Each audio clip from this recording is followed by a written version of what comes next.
Selamat datang di Gibeon Church. Di sini bukan tempat untuk orang yang sempurna, tetapi tempat di mana kita disempurnakan oleh kasih karunia di dalam Yesus Kristus Tuhan. Saudara, minggu ini kita memasuki pembacaan Katekismus Reformasi yang keempat.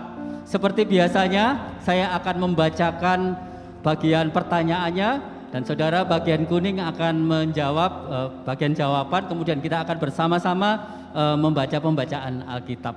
Pertanyaan nomor 4. Bagaimana dan mengapa Allah menciptakan kita, saudara? Allah menciptakan kita, laki-laki dan perempuan, menurut gambarnya, untuk mengenal, mengasihi, hidup bersama, dan memuliakannya. Dan sungguh benar bahwa kita yang diciptakan oleh Allah harus hidup bagi kemuliaannya. Sebagai pembacaan, kita akan membaca Kejadian 1 ayat 27. Mari kita baca bersama-sama. Maka Allah menciptakan manusia itu menurut gambarnya. Menurut gambar Allah diciptakannya dia, laki-laki dan perempuan diciptakannya mereka. Silakan duduk, saudara. Saudara-saudara, kalau kita memperhatikan ketika seorang pelukis itu menggambar seorang tokoh, misalkan tokoh nasional, maka pasti ada tujuannya. Tujuannya itu adalah dia menggambarkan sosok asli seperti apakah orang yang dilukis itu. Saudara, demikian juga ketika manusia diciptakan menurut gambar dan rupa Allah, maka artinya kita diciptakan itu untuk menggambarkan Allah. Jadi keberadaan kita adalah untuk menggambarkan keberadaan Allah, atau lebih tepatnya untuk menyatakan kemuliaan Allah. Jadi segala aspek hidup kita, apa yang kita lakukan, apa yang kita pikirkan, maka semuanya seharusnya untuk memuliakan Allah. Namun apa yang terjadi, saudara? Karena dosa, maka gambar dan rupa Allah yang ada di dalam manusia itu menjadi rusak.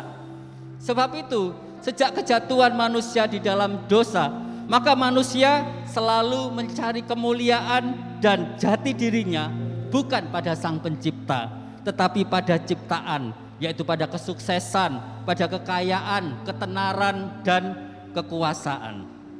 Yang menjadi pertanyaan adalah, kalau kita yang gambaran kemuliaannya sudah rusak karena dosa, lalu masih adakah gambaran kemuliaan Allah di dunia ini? Dan jawabannya adalah ada, saudara. Sesungguhnya gambaran Allah dan cahaya kemuliaan Allah yang paling sempurna dan paling terang itu ada di dalam Kristus. Dan yang menjadi kabar baiknya kita, saudara, sekalipun kita manusia sudah rusak oleh dosa, tetapi pencipta kita yang sempurna itu justru membayar harga dan turun ke dunia supaya kita yang sudah rusak itu dapat diselamatkan, dipulihkan, dan diperbaharui. Sebab itu, saudara, jangan lagi kita mencari jati diri kita kepada pengakuan manusia, tetapi baiklah kita mencarinya itu kepada Sang Pencipta kita, karena Dia sudah menebus kita, sudah memulihkan kita, dan juga sudah memperbarui kehidupan kita. Mari kita sama-sama bangkit berdiri.